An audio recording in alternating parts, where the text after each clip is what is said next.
The 6:30 CHED Afternoon News with Jaylen Nye and Andrew Grose. Weekdays at 2 on 6:30 CHED.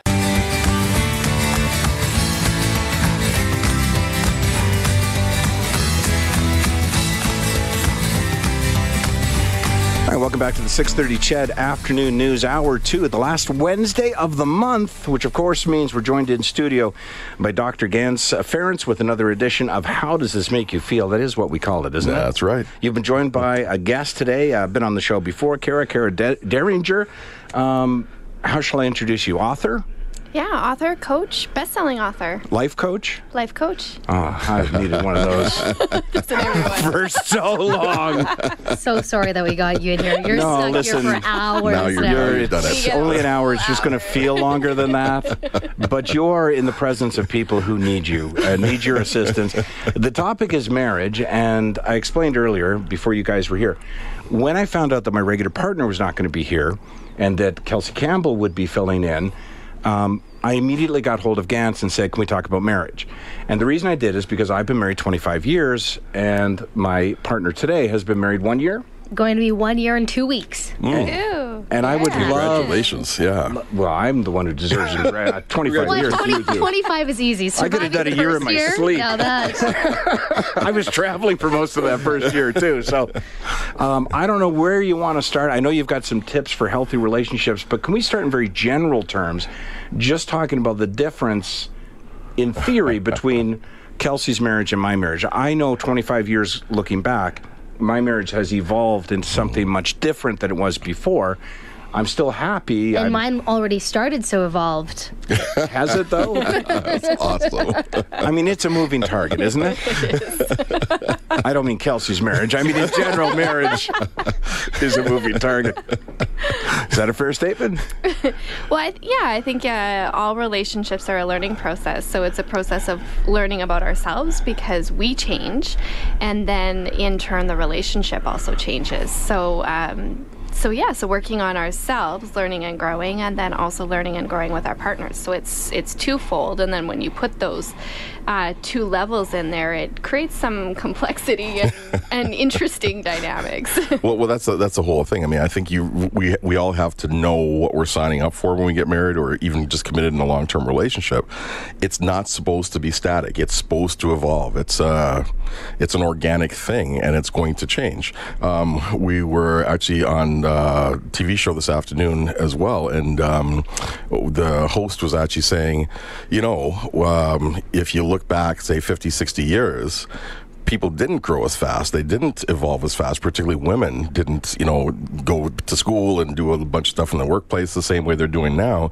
And so is this even the whole idea of monogamy for somebody for the rest of your life? Does that even make sense? Because we are supposed to grow, right? And for me, the whole idea is, well, you're going to grow, but can you grow together? Or even if you don't grow in the same direction, can you at least appreciate and accept the other person's growth and support them in their growth, even if it's in a different direction than what you need to grow in yourself? In my vows, we had the same vows. One of the lines was, I promise not to try to change you, but to embrace the change you have in yourself or find in yourself. And he laughed out. My husband laughed out loud when I said it. I'm like, okay, buddy, we'll talk about that later. But he laughed because I think naturally I'm constantly stop farting when I'm on the couch with you. It's those little things. But I do think that was something that we talked very seriously about because we are very different. I definitely, I'm obviously the more outgoing one, and he likes some quiet time. And it was understanding his place, and not being frustrated if I want to go out and do things. I can't be upset if he just wants some quiet time to watch Netflix. The whole idea is acceptance, right? And that's true love, true intimacy is understanding who the other person is and then showing acceptance for that thing or that person, as long as it doesn't, infringe on your own rights or your own well-being or whatever it is, right? But it's interesting because I think that, your story, Kelsey, is like it exemplifies men and women, the little bit of a difference there, generally, right? The idea is that women, the joke is that men marry somebody and say, oh, well, she'll never change, and this is great, and she's always going to be like this. And the woman thinks, no, I can change him, right? And, and so we have these two disparate views that, a lot of people think, no, it's not supposed to change. And some people think, no, it's going to change. We're supposed to change. But it really is about acceptance and letting people grow in their own direction. See, it's interesting because I was interested in what you said, too. And I'm not, honestly, Kelsey... Stop beating on my marriage. No, I was just going to say, I'm not trying to pick because I was you 24 years ago. So I get where you are, and I wish you nothing but success, and I think you're a great couple. So I'm sure you're going to be fine. But when the example you used, stop farting on the couch, right? I see that as sort of taking the edge off stuff, like just. Well, table than that. We both wish you had, but I have to work with what you gave me. Those little things are minor adjustments, little whatever, right? I'd prefer you didn't do this, and okay. I mean, and for obvious reasons, right? But I've found over 25 years that the man my wife married and the woman I married are very remarkably different people now, with different ambitions and different drive and different goals. But we've learned how to, over those years, sort of keep each other informed about how things are changing, or I don't want to say ask permission, but sort of we discuss everything as a partnership. And I stress that in my act all the time, that she's my partner. We're partners in this, right?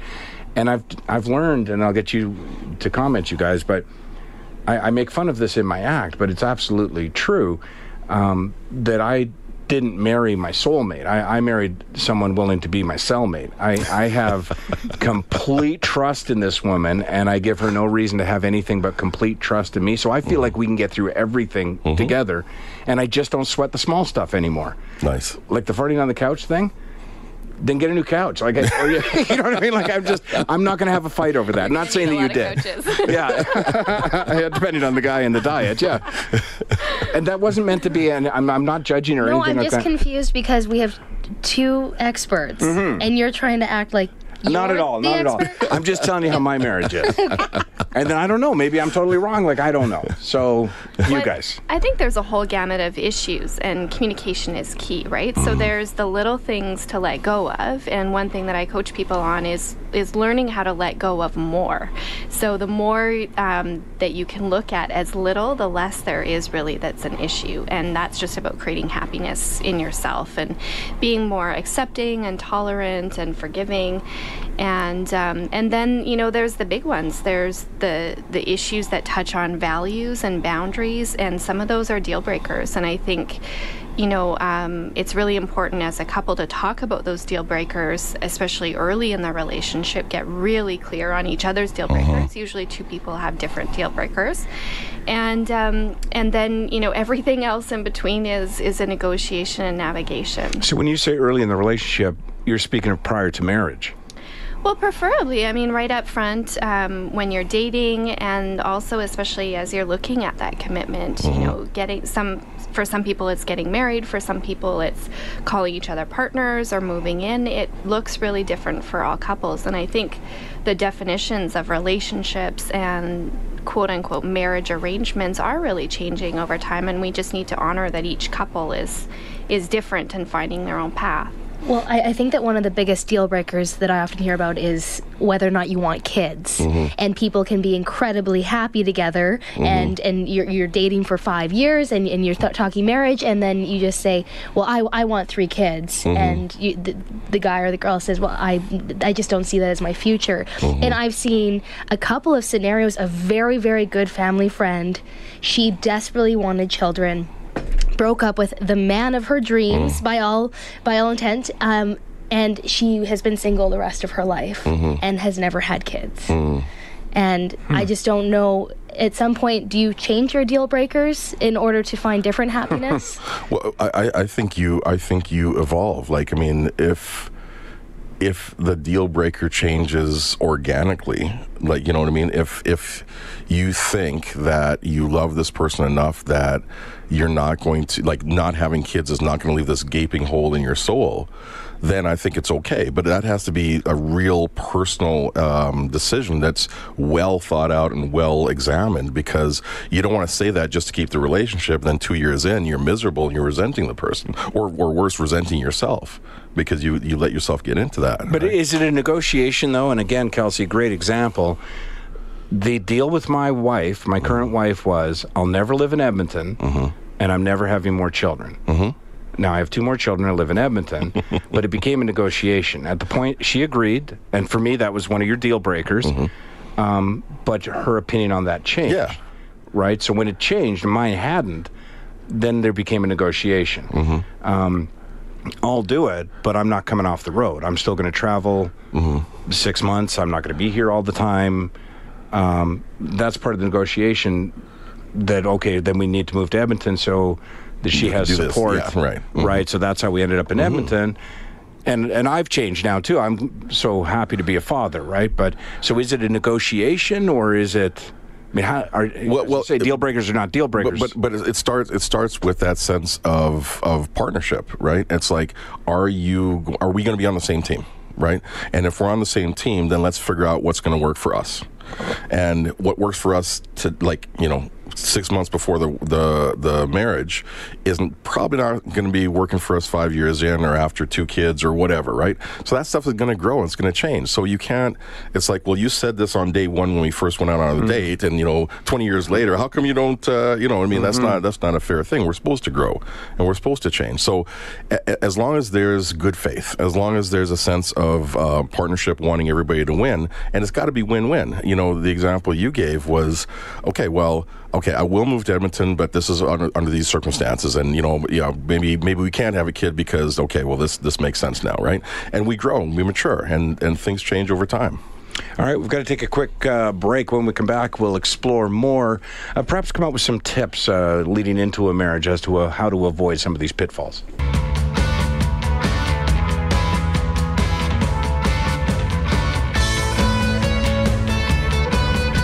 All right, welcome back to the 6:30 CHED Afternoon News. We're talking marriage with Dr. Gance Ference and Kara Derringer. A couple of texts have come in. This one, marriage is like sitting on your hands. The longer you do it, the more numb you get. And this question, if a deal breaker can be changed, then is it really a deal breaker, or just I want this, but how much am I willing to compromise what I am to maintain a happy relationship to me? So is there such a thing as a deal breaker? You said that marriage evolves, people change. Can marriage be summarized as a compromise? I don't like the idea of compromise as specific. I mean, compromise is better than all-out warfare for sure, but really, I prefer consensus. So compromise means we both get less than what we wanted. Consensus means we both get more than what we wanted, or at least as much as what we wanted. So if you really think win-win, how do we make this work for both of us so we're both happy? That's a much better idea of how to negotiate versus, well, you're unhappy a little bit and I'm unhappy a little bit, so we both suck, so let's do this, right? And that's not a good idea either. So no, it's about building something together. And I do think that, and you might disagree with me, Kara, but the deal breaker thing, I think it's real for the time that you're having it. And, until you know more, until you've grown more, until you've had experience with the person, until you've built that trust, this might be it. And sometimes those deal breakers are forever, right? Like for me, I will not live in an abusive relationship. I just won't. I don't care what it is. And I won't stay for my kids. I won't stay for any of that stuff. That's my deal breaker. I refuse to be disrespected in a place where I should feel safe. So I don't think that's going to be negotiable, right? But I've had other things that I felt very strongly about that, over time I evolved and I grew and I changed, and my wife has done the same thing as well. So things can change over time, but it's really about what works best for the two people at the time and going forward. What about managing expectations? I mean, what do people get married for these days? There's a study out of Japan that suggested that they need to do something to change women's specifically's view of marriage because for population reasons, right? That they need more people to get married and have children. And the survey suggested that many women saw marriage as being the end of their freedom, hopes, and dreams, and that there would be an expectation that they are going to switch their role into being mothers now or raising children. So, I mean, what are the expectations? I mean, we talked about deal breakers, but what are the expectations going into a relationship, or how can you anticipate everything that might happen over the next 25 years? Yeah, I mean, I don't think you can. One thing that I talk about in my books is early in my first marriage, what I eventually had to be really honest about and admit to myself was that I had used marriage as a check-the-box exercise.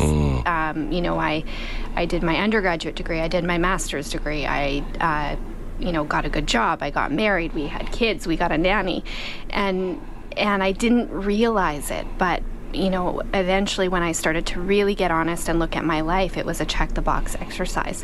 And I've had a lot of women admit to me privately that they've done the same thing without knowing it. I was going to say the same thing. Yeah. And often I've kind of pulled it together enough to actually ask that tough question when I see it's not a good relationship. And I said, why are you marrying him? Because that's what you do. I'm done. Right. I've done everything else. It's the next thing to do. Yeah. And I don't think that necessarily means for everyone that they've, say, married the wrong person or they've married for the wrong reasons, but just being really honest with yourself about that may be where you're at, and that was part of the process. And that's okay. There's always learning and growing that can come from it. But the first step we always say is awareness. And if you have that awareness, then it's a starting point to really grow and learn from it. I think inside yourself first, and then also as a couple. So what do you do if you come to that realization? You've described, of course, my first marriage. So what do you do when you come to that realization that I knew I was supposed to graduate from university, get a good job, get married, have kids. Did all that. And then realized how terribly unhappy I was. So should that just be the end of it then? So we're going to divorce now? Or is there any hope to save a marriage when you realize you entered into it for the wrong reasons? Well, I think there's a lot of couples who are reaching out for support. I mean, that's why Dr. Gantz is so busy. Well, that and this radio show. Yeah, that's right. But yeah, I think reaching out for support to get resources. I think a lot of couples can work through it, and I like to encourage couples to work through it because there's a lot of learning and growth that can come through it, and sometimes couples are actually deciding to part ways, and more they're doing it in a good way, and some of the quote unquote modern families are actually operating in a very respectful, effective way. Very healthy, yeah.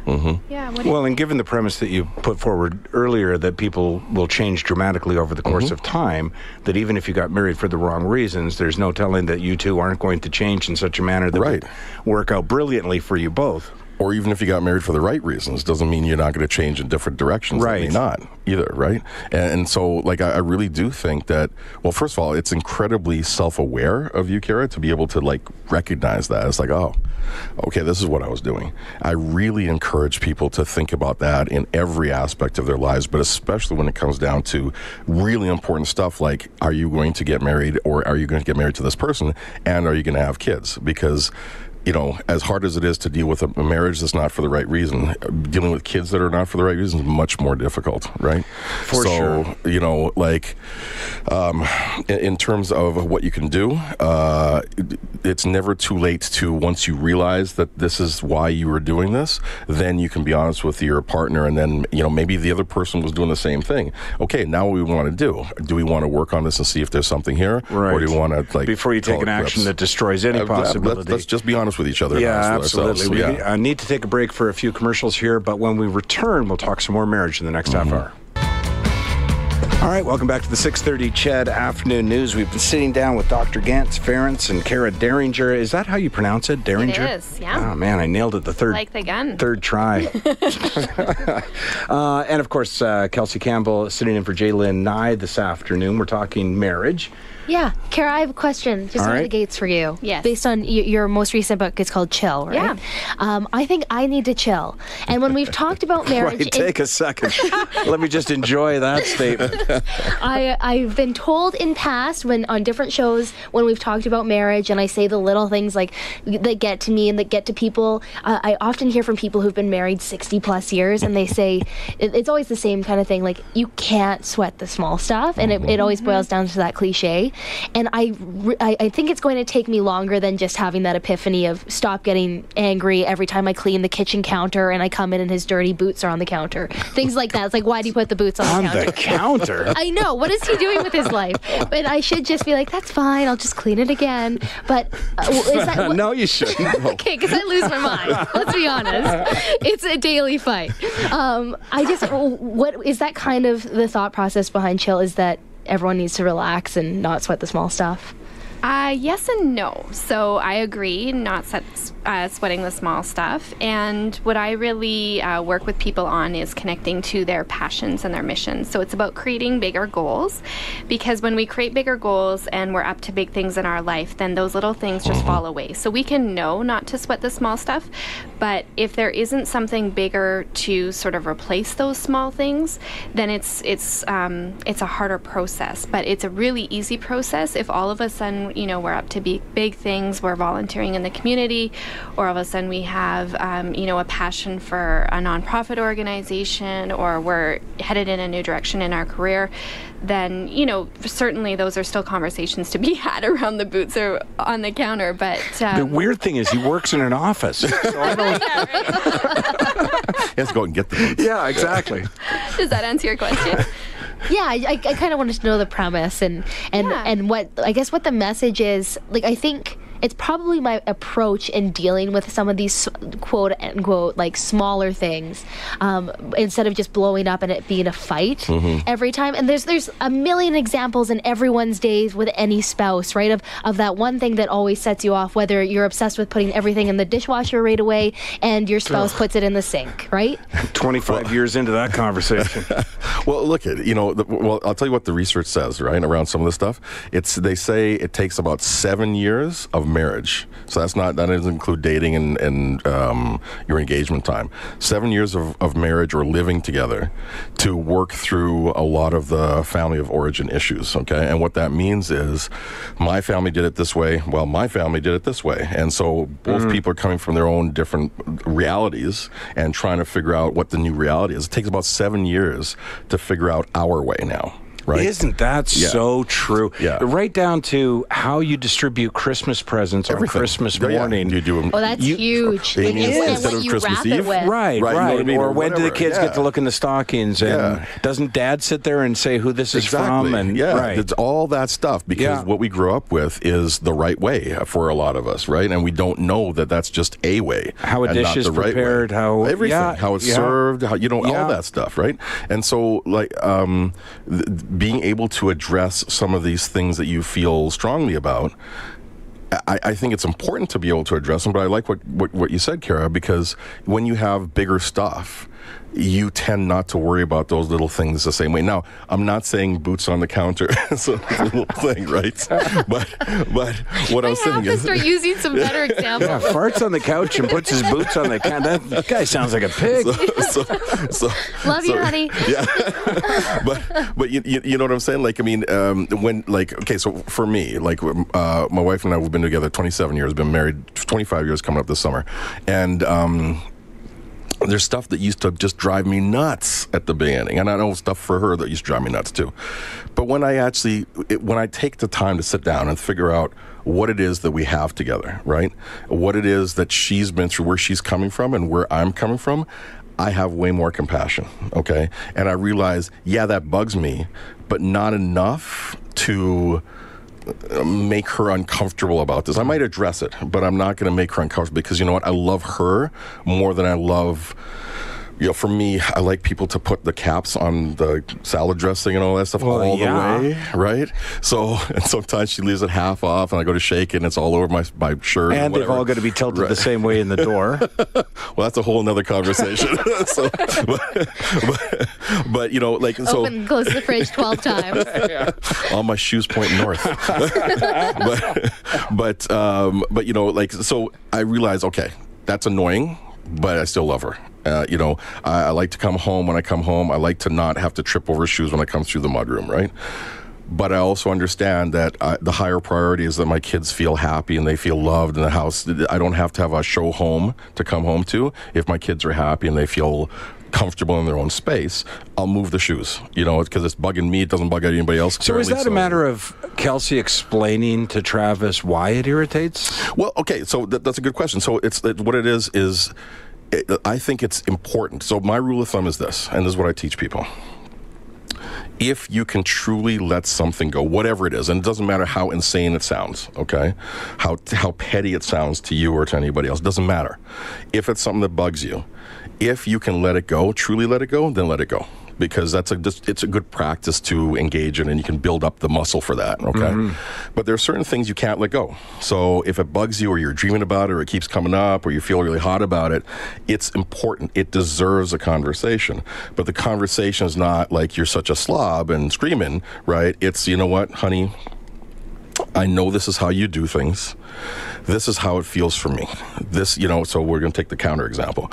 When I spend all day cleaning and trying to make sure this is clean and want to create a nice place for us, when you come home and you put your boots on the counter, it really feels like you don't care about my contribution. It really feels like I'm taken for granted. I know maybe that's not how you feel, but that's how it feels to me, and I just want to know what that means to me. I hear what you're saying, but I think also, I know that is what I should say.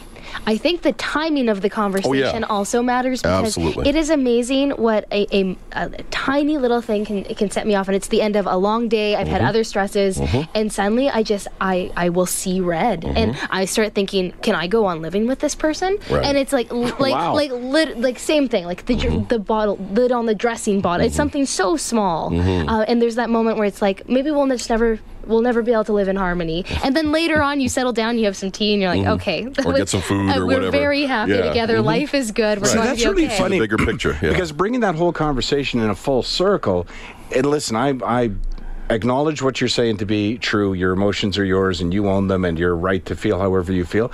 But as a guy married 25 years, there's a part of me that's just like, man, you'll get over that. You won't lose your temper that easily. Right. You'll care get better that much. You will get better at it. Yeah. I wanted to ask this as well. You mentioned a second ago about having common dreams or common goals, and you mentioned perhaps maybe you're both into volunteer work or something like that.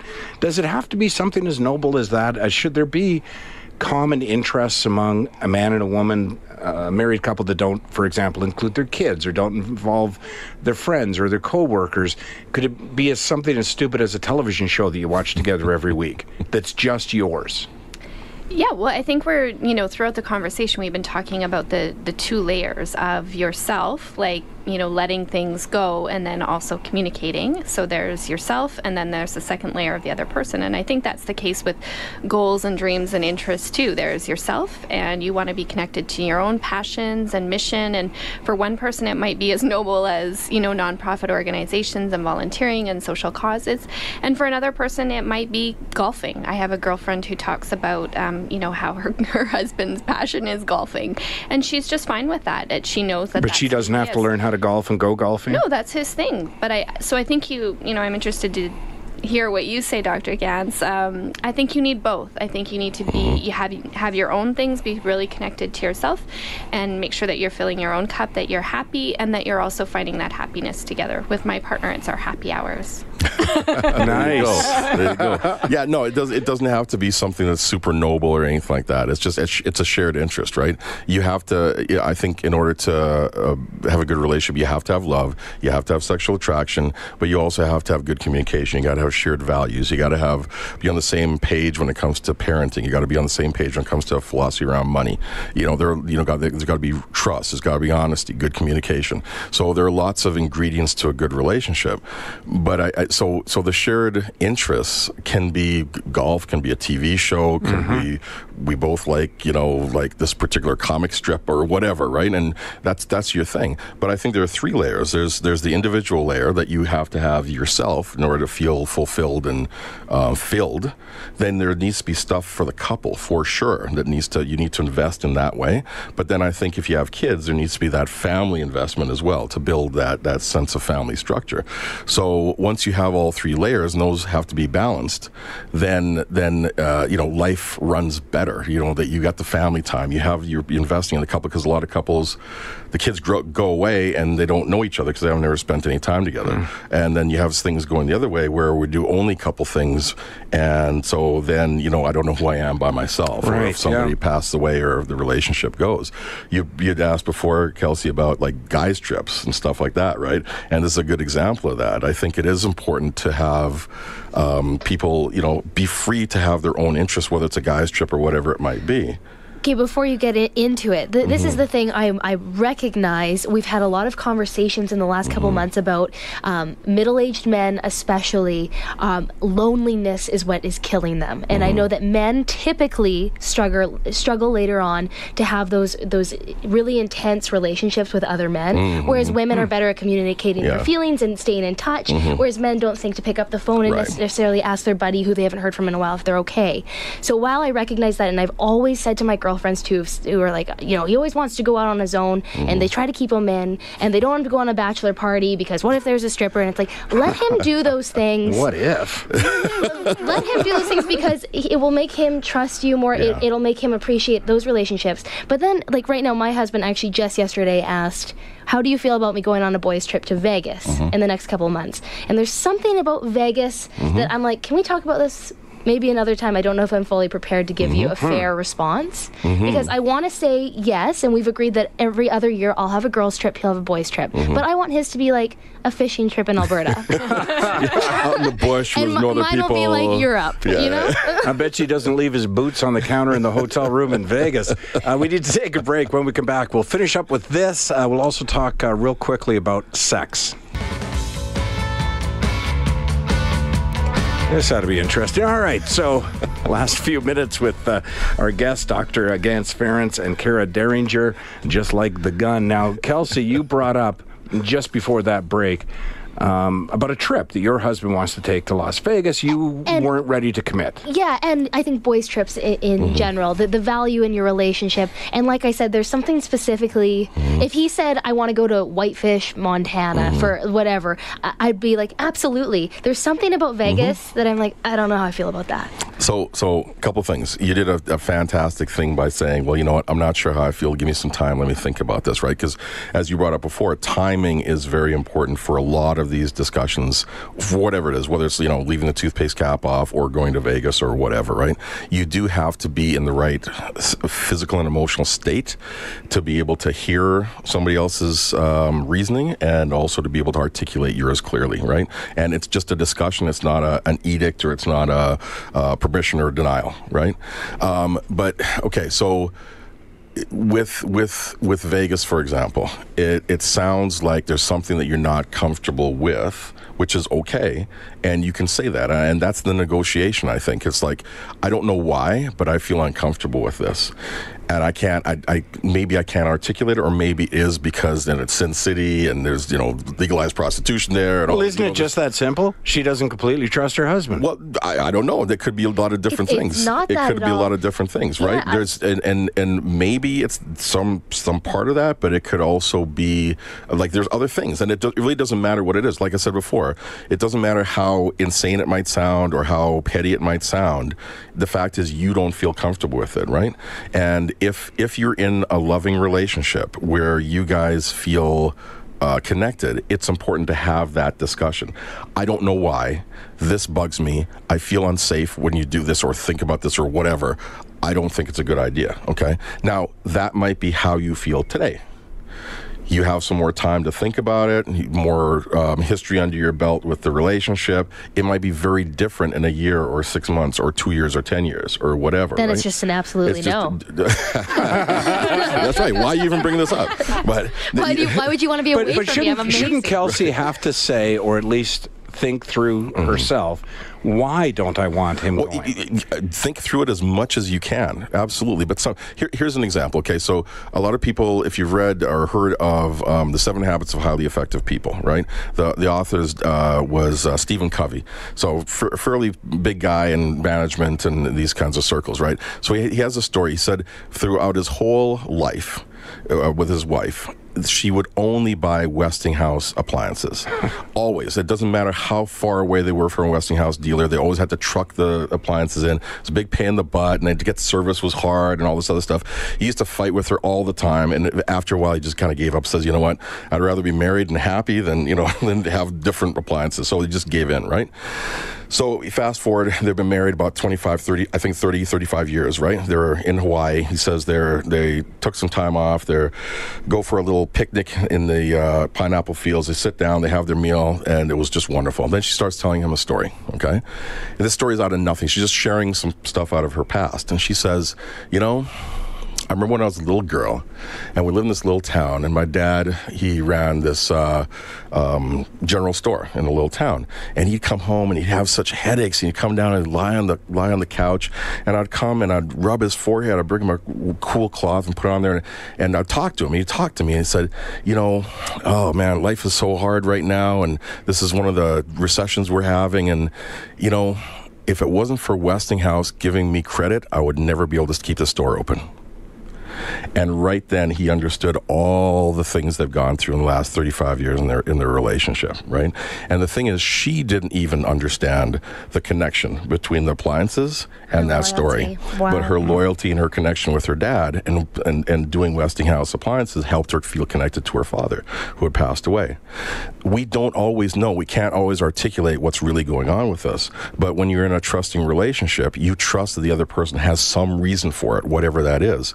And that is a good enough reason until they can figure out how to put words around it. Is it possible in her specific situation for a compromise or perhaps some guidelines, rules? Well, you can go, but I want to hear from you at midnight every night, or sure, you got to answer the phone if I call. Well, and this is the thing. You talk it out, right? And you come to some consensus. It's like, okay, well, what would make you feel comfortable? Well, what would make you feel comfortable? And then have that conversation and see if there can be some consensus that works, where everybody feels safe and looked after and that sort of thing. But I mean, if it is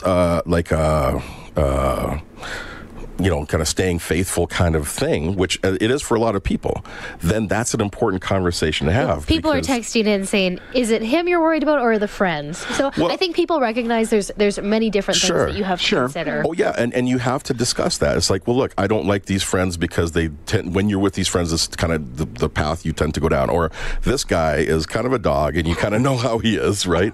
And whatever it is, but you have the discussion, you have the conversation, because, if it is a faithful thing, you can be unfaithful anywhere at any time. You don't have to go to Vegas to have that happen, right? I have 2 rapid fire questions from the text line unrelated to this. Sure. One being, we'll generalize it.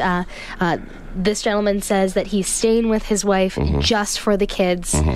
She has some recent disabilities, and he's basically staying because he doesn't know how she'll take care of herself or what to do about the kids.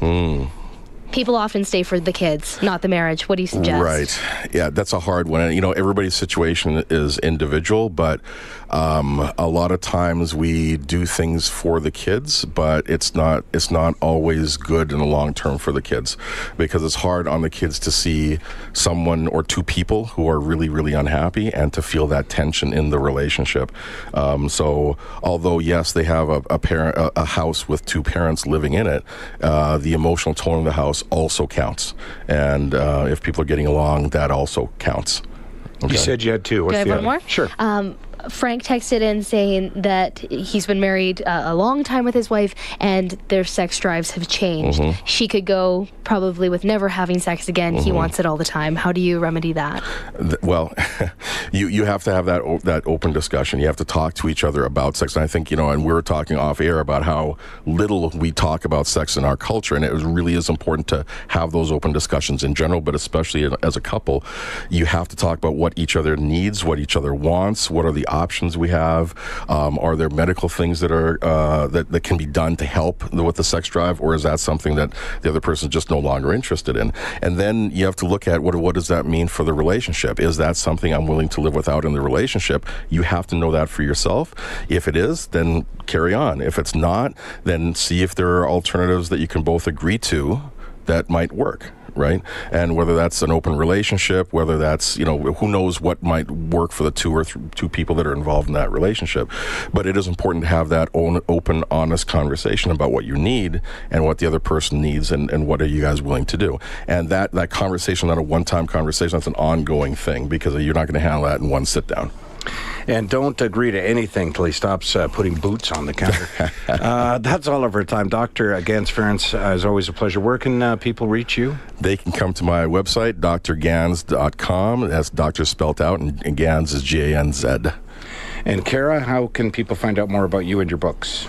Same thing, KaraDeringer.com, KaraDeringer.com. Excellent, you too. Thanks so much for stopping by again. And for saving my marriage. Yeah, once they're gone, I'll sort out the details for you, but I think you're on the right track. We have to take a break for news, but thank you both once again. Thank you. The 6:30 CHED Afternoon News with Jaylen Nye and Andrew Grose. Weekdays at 2 on 6:30 CHED.